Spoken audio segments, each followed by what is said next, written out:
Et notre invitée aujourd'hui, Sylvie Sarzeau, ancienne enseignante, auteure d'une douzaine d'ouvrages. Et le dernier, c'est La fleur de lys au fusil. Sylvie, l'histoire s'articule autour de deux femmes. L'une vit au début du 19e siècle et la deuxième vit à notre époque. Qu'est-ce qui les réunit, ces deux femmes ?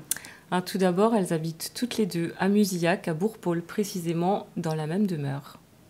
Et puis, ce qui les réunit, au départ du moins, c'est cette passion commune pour l'histoire des écoliers de Vannes et de la bataille, au cours de la bataille de Pleine-Mur, les écoliers de Vannes ont été les héros de cette petite chouannerie à Musillac.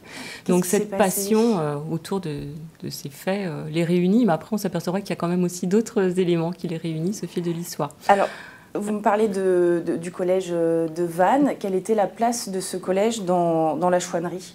Alors le collège de Vannes, c'était traditionnellement la pépinière des Chouans.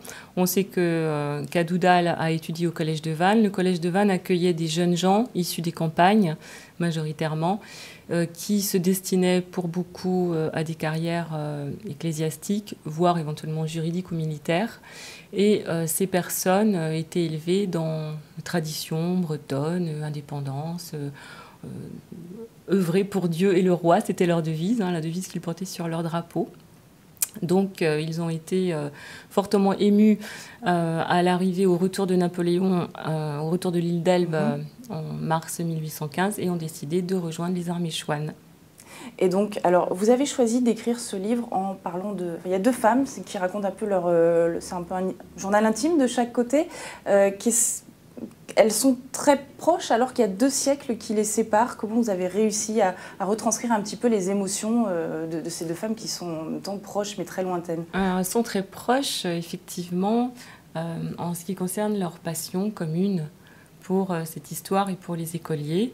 La jeune femme de 1815, parce qu'elle vit directement les événements, dans la mesure où c'est une jeune aristocrate qui va habiter à Musillac suite au décès de ses parents, et dont un des frères, enfin les 2 frères d'ailleurs, on ne verra plus dans l'histoire, ont participé à cette chouannerie.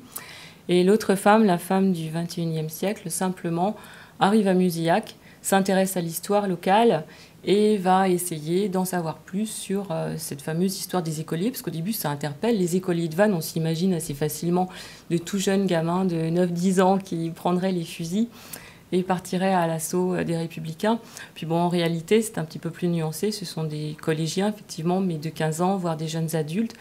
Et elle va se passionner aussi, cette femme, parce qu'elle va découvrir, à travers les témoignages d'anciens collégiens qui ont écrit sur les faits une vingtaine d'années plus tard, elle va découvrir que c'est quelque chose de finalement passionnant, émouvant, vibrant.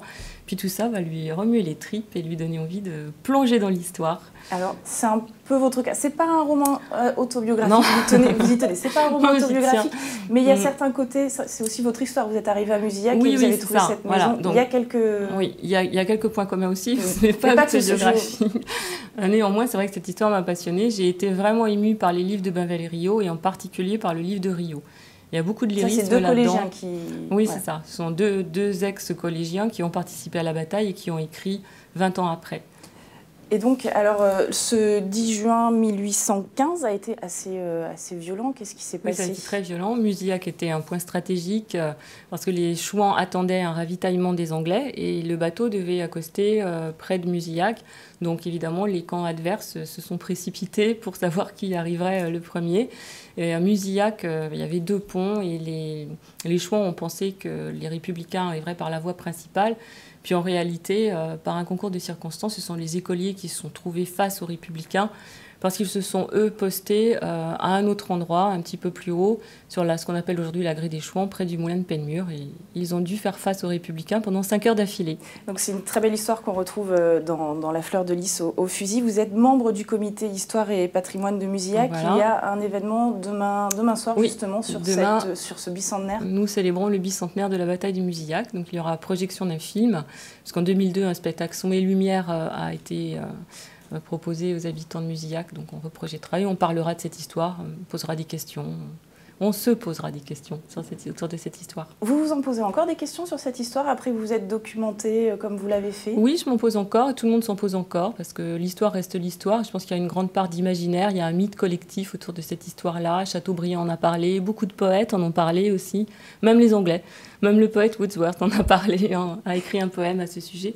Donc c'est vrai que c'est difficile de faire la part entre vraiment les faits et le mythe autour. En ce qui me concerne, c'est le mythe qui m'a séduit, vous pouvez l'imaginer. Oui, j'imagine très bien en lisant ce livre. Donc rendez-vous pour ceux qui sont à Musillac ou même autour pour venir demain à Musillac profiter de cette soirée. Et vous êtes présente également au Salon du Livre de Vannes. Ça sera le samedi et dimanche. C'est le 20-21 juin, sur le stand de Yoran Ambanner. Yoran Ambanner qui est donc l'éditeur du livre qu'on peut retrouver à 9,50 € et qui est distribué par la Coop Braise.